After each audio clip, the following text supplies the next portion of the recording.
Hello అండి, అందరికీ నమస్కారం. ఆ లయకారుడైన పరమేశ్వరుని ఆశీస్సులు మనందరిపైన ఉండాలని కోరుకుంటూ, మహాశివరాత్రి సందర్భంగా నేను ఇంట్లో చేసుకున్న విశేష పూజా కార్యక్రమాలను మీతో పంచుకోబోతున్నానండి. ఇక్కడ నేను పూజకి సిద్ధం చేసుకున్న పంచామృతాలు, తర్వాత ఈ బాటిల్తో నాకు వేరే వాళ్ళు గంగా జలం ఇచ్చారనమాట. అది నేను ఎప్పుడైనా శివాభిషేకంలో కొంచెం కొంచెం వేసి అలా వాడుతుంటాను. వాళ్ళు మహా కుంభమేళ అయింది కదా, అక్కడికి వెళ్ళి తీసుకొచ్చారు. ఇలా అన్ని అభిషేక జలాలన్నీ కూడా అలా సిద్ధపరచుకొని శివయ్యనికి ఇంకా అభిషేకం అయితే ప్రారంభించాను. ఇది మొదటి జామ్ అండి. అంటే సాయంత్రం 6 గంటలప్పుడు నేను పూజ స్టార్ట్ చేశాను. శివరాత్రి పూజ అప్పుడే కదా వచ్చింది. మొదటి జాము 6 గంటల నుంచి 9 గంటల వరకు ఉంటుంది. ఇంకా స్వామివారికి అయితే ఇంట్లో ఉన్న శివలింగానికి చక్కగా పంచామృత స్నానాలు అయితే చేశానండి. నాకు వచ్చిన స్తోత్రాలన్నీ చదువుకుంటూ అలాగా పంచామృత స్నానం అయితే చేశాను స్వామివారికి. నిజంగా నేను గుడికి ఎక్కడికి వెళ్ళలేదు, ఇంట్లోనే ఇలా చేసుకోవడం నా చేతులతో నాకు చాలా ఆనందం అనిపిస్తుంది. ఆ టైం అప్పుడు ఇంకా స్వామివారిని అలా తలుచుకొని స్వామివారి కైంకర్యాలు అలాగ చేసుకుంటూ ఉంటే ఇంకా ఇదే కదా శివరాత్రి అంటే. ఇంకా మనం జాగారం చేయాలి, ఉపవాసం ఉండాలి అంటే అలా ఖాళీగా కూర్చోకూడదు. ఉపవాసం అంటేనే దేవుడికి దగ్గరగా ఉండడం అని అంటారు. దేవుడికి దగ్గరగా కూర్చోవడం అంటే ఇంకా ఇలాగే కైంకర్యాలు చేసుకుంటూ స్వామివారి నామాలు ఉచ్చరిస్తూ అలాగా మనం ఉండాలన్నమాట స్వామివారికి సమీపంలో. అలా నేను నా టైంని ఇలా ఉపయోగించుకున్నాను చక్కగానే. చాలా సంతోషపడ్డాను. అసలు అదంతా ఆ భగవంతుడిచ్చిన వరమనే నేను భావిస్తున్నాను. చక్కగా ఇక పంచామృతాలతో అభిషేకం అయిన తర్వాత శుద్ధోదక స్నానం కూడా స్వామివారికి చేసి చక్కగా చందనం అయితే అల్లిదానండి. స్వామివారికి చందనం చల్లదనం కదా. ఈరోజు అసలే స్వామివారి ఉద్భవించినప్పుడే అగ్నిలింగంగా ఉద్భవిస్తాడనమాట. అందుకనే ఈరోజు స్వామివారికి చక్కగా చందనాన్ని విభూదిని అలంకరిస్తే మంచిది. తర్వాత స్వామివారికి ఎంతో ఇష్టమైన తెల్ల జిల్లేడు పువ్వులు, మారేడు దళాలు, మల్లెపూలతో అలంకరించానండి. నా మల్లెపూల ప్రస్థానం 2026లో స్టార్ట్ అయిందనమాట. ఇంకా స్వామివార్లకి నేను అప్పుడప్పుడు ఇలా తెచ్చుకొని చక్కగా అలంకరించుకుంటాను. నేను పెట్టుకోవడం కన్నా నాకు ఇలా స్వామివార్లకి పెట్టడమే చాలా ఇష్టం. ఎందుకంటే మనం పెట్టుకుంటే ఎటు తిరుగుతాం, అలా పడుకుంటాం, నలిగిపోతాయి. స్వామివార్లకు ఉన్నాయనుకోండి అసలు మనకి ఇల్లంతా దేవాలయంలాగా మంచి సువాసన వస్తుందన్నమాట. ఇంకా ఈ మహాశివరాత్రి సందర్భంగా స్వామివారికి చక్కగా అలా పూలమాలతో మల్లెపూలమాలతో అలంకరించాను. నాకు ఎందుకో ఆ పక్కన ఖాళీగా అనిపించిందండి. ఇంకా లలిత అమ్మవారిని కూడా పక్కన పెట్టేశాను. చక్కగా అమ్మవారికి కూడా మల్లెపూలతో అలంకరించాను. ఇప్పుడు చూడండి, ఫ్రేమ్ కరెక్ట్గా సెట్ అయింది. చూడడానికి అసలు 2 కళ్ళు సరిపోవట్లేదు ఆ ఆది దంపతుల్ని. ఇంకా పూజ చేసుకుంటూ ఇప్పుడైతే అంతా వినిపించడానికి బోర్ ఫీల్ అవుతారని వినిపించట్లేదు కానండి, మాటలు చెప్పేస్తున్నాను మ్యూట్ చేసేసి. చక్కగా అర్ధనారీశ్వర స్తోత్రం అయితే చదువుకొని ఇంకా మొదటి జాములో పాలు నైవేద్యంగా పెట్టి మంగళహారతి ఇచ్చి మొదటి జాము పూజ అయితే ఇలా పూర్తి చేసుకున్నానండి. ఏదో ఆ స్వామి అమ్మవార్లే వచ్చి స్వయంగా ఇక్కడ కూర్చున్నారా అన్నంత అనుభూతి అయితే కలిగింది.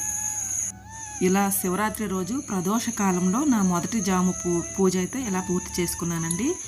ఇక రాత్రి 12 గంటలకి లింగోద్భవ కాలం కదా, అప్పటికి నేను చక్కగా ఇలా పార్థివలింగాన్ని అయితే తయారు చేసుకున్నాను.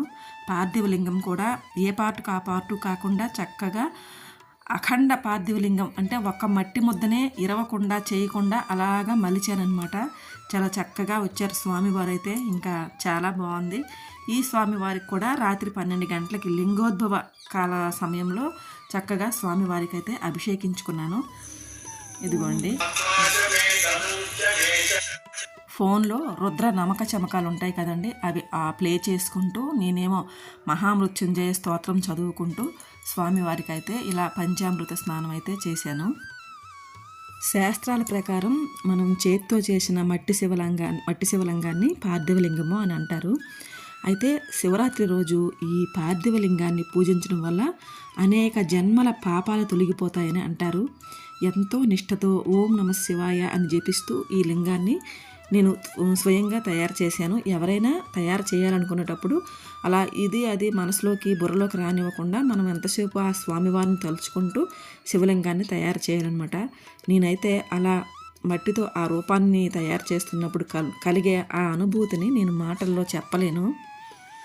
అర్ధరాత్రి సమయంలో లింగోద్భవ కాలం అంటారు కదా, శివుడు జ్యోతిర్లింగంగా ఉద్భవించిన ఆ పరమ పవిత్ర సమయంలో ఈ అఖండ శివలింగానికి పంచామృతాలతో అభిషేకం చేయడం, ఈ సమయంలో చేసే జపము ధ్యానము 1,000,000 రెట్లు ఫలితాన్ని ఇస్తాయని చెప్తారు. ఘంటానాదాల మధ్య మంత్రోచ్చారణ మధ్య జరిగిన ఈ అభిషేకం నన్ను ఇంకో లోకానికి తీసుకెళ్ళిపోయిందండి. అసలు నిశితకాలం మొత్తం చీకటిగా ఎటువంటి శబ్దాలు లేకుండా ఉండే ఆ టైంలో బ్యాక్గ్రౌండ్లో ఫోన్లో ఇలా నమక చమకాలు వేస్తూ చక్కగా స్వామివారికి అలా అభిషేకిస్తుంటే ఇంకా అసలు వర్ణనాతీతమండి. నా శివరాత్రి అయితే చాలా చక్కగా గడిచింది. కాకపోతే నేను 1 గంట వరకు ఉన్నానండి అంతే. కానీ ఎక్కడ సమయం అయితే వృధా చేయలేదు. మొదటి జాములో 6 గంటలప్పుడు ప్రదోషకాలంలో చక్కగా ఇంట్లో ఉన్న శివలింగానికి అభిషేకం చేసుకున్నాను. స్వామి అమ్మవార్లకి చక్కగా పూజ చేసుకున్నాను. ఆ తర్వాత టైంలో కాసేపు రెస్ట్ తీసుకొని మళ్ళీ నేను ఇలా మట్టితో పార్థివ లింగాన్ని తయారు చేశాను. తయారు చేసిన తర్వాత అలంకరించుకొని అన్నీ చేసి పక్కన పెట్టుకున్నాను అనమాట. పక్కన పెట్టుకొని ఇంకా ఆ టైం వరకు ఇంకా స్వామివారికి ఏదో అలా చదువుకుంటూ కూర్చున్నాను. తర్వాత ఇంకా స్వామివారికి 12 అవగానే ఇంకా స్వామివారికి పూజ అయితే స్టార్ట్ చేస్తాను.